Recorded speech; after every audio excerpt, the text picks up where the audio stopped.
Saudara-saudari, adik-adik, Bapak Ibu, para sahabat Tuhan Yesus di Paroki Santo Yosef Medari dan di Stasi Santo Thomas Yegan, juga para sahabat Tuhan Yesus dimanapun Anda berada. Berkah dalam, salam semangat, sehat selalu, tetap bahagia, dan tekunlah untuk senantiasa berbuat baik. Marilah kembali kita belajar ilmu sejati pada hari Senin, tanggal 4 Juli tahun 2022, hari biasa pekan ke-14. Kita mengawali belajar ilmu sejati kita dengan berdoa dalam nama Bapa, Putra dan Roh Kudus. Amin.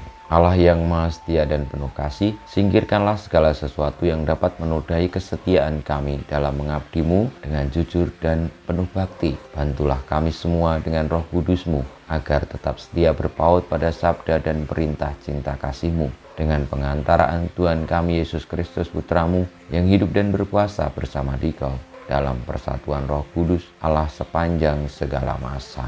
Amin. Para sahabat Tuhan Yesus terkasih, kita akan belajar ilmu sejati dari Injil Yesus Kristus menurut Matius bab 9 ayat 18 sampai dengan 26. Sekali peristiwa datanglah kepada Yesus seorang kepala rumah ibadat. Ia menyembah Dia dan berkata, "Anakku perempuan baru saja meninggal, tetapi datanglah, letakkanlah tanganmu atasnya, maka ia akan hidup." Lalu Yesus pun bangun dan bersama murid-muridnya mengikuti orang itu. Pada waktu itu seorang wanita yang sudah 12 tahun lamanya menderita pendarahan maju mendekati Yesus dari belakang dan menjamah jumbai jubahnya. Karena katanya dalam hati, "Asal ku jamah saja jubahnya, aku akan sembuh." Tetapi Yesus berpaling dan memandang dia serta berkata, "Teguhkanlah hatimu, hai anakku, imanmu telah menyelamatkan dikau." Maka sejak saat itu juga sembuhlah wanita itu. Ketika Yesus tiba di rumah kepala rumah ibadat itu dan melihat peniup-peniup seruling serta orang banyak yang ribut, berkatalah ia, "Pergilah, karena anak ini tidak mati, tetapi tidur." Tetapi mereka menertawakan dia. Setelah orang banyak itu diusir, Yesus masuk, dipegangnya tangan si anak, lalu bangkitlah anak itu.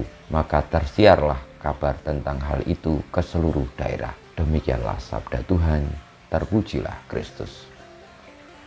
Para sahabat Tuhan Yesus yang terkasih, dalam kisah Injil kita belajar tentang ajaran Tuhan bahwa kekuatan iman sungguh-sungguhlah begitu dahsyat. Tuhan Yesus menyatakan kepada kita bahwa iman kita yang menuntun kita kepada mukjizat, kepada penyelamatan, kepada kesembuhan. Iman adalah anugerah Tuhan. Iman terjadi karena Tuhan menganugerahkan kebaikannya, menganugerahkan penyelamatannya bagi kita. Dan iman merupakan tanggapan akan anugerah itu. Contoh dari kepala rumah ibadat dan juga orang perempuan yang menderita pendarahan selama 12 tahun adalah contoh iman yang sederhana namun teguh yang akhirnya membawa penyelamatan itu dari Tuhan sendiri. Tuhan tergerak hatinya karena iman dari kedua orang tadi. Seorang kepala rumah ibadat yang anak perempuannya meninggal percaya sungguh-sungguh kepada Tuhan Yesus. Ketika Tuhan Yesus datang dan menjamahnya, menumpangkan tangan di atas anak itu, maka orang itu percaya bahwa anak itu akan hidup kembali. Dan yang terjadi demikianlah.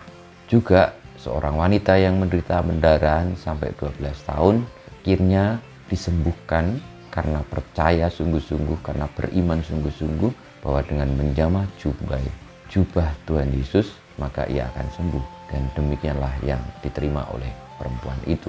Saudara-saudariku, marilah kita memiliki iman yang teguh. Artinya bukan semata-mata ingin mendapatkan apa yang kita inginkan, kita harapkan, tetapi pertama-tama karena membuka hati menerima kebaikan Tuhan yang telah dicurahkan itu. Sehingga ketika kita memiliki iman yang teguh, maka percayalah bahwa segala sesuatu di dunia ini menjadi mungkin. Meskipun jalannya tentu penuh dengan perjuangan dan penuh dengan lika-liku. Tetapi dengan beriman, maka segala yang di mata kita mungkin mustahil bisa terjadi jika itu memang berkat Tuhan, kehendak Tuhan. Marilah kita mohon berkat Tuhan, semoga iman kita diteguhkan, pengharapan kita senantiasa tidak pernah habis, dan kasih kita semakin hari semakin dimurnikan. Kita mohon berkat Tuhan, kemuliaan pada Bapa dan Putra dan Roh Kudus, seperti pada permulaan sekarang, selalu dan panjang segala abad. Amin.